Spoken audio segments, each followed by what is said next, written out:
Burchiellaro a metà gara 36,85. L'atleta della Canottieri Mincio vira in testa. Assente le ali in 2 nuoteranno nella sesta serie Giulia Michelini, corsia 1, Anna Buso, corsia 3, Alessia De Pieri in 4, Martina Rampazzo in 5, Laura Riccò in 6, in 7 Camilla Sofia Marangon.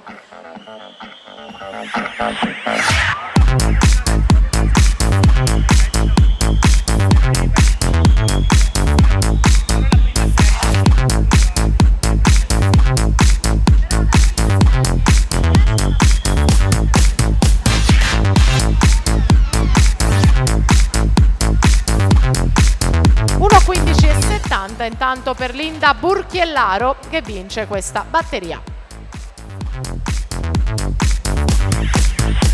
Move your body crazy, you will be my sexy lady, sexy lady, sexy.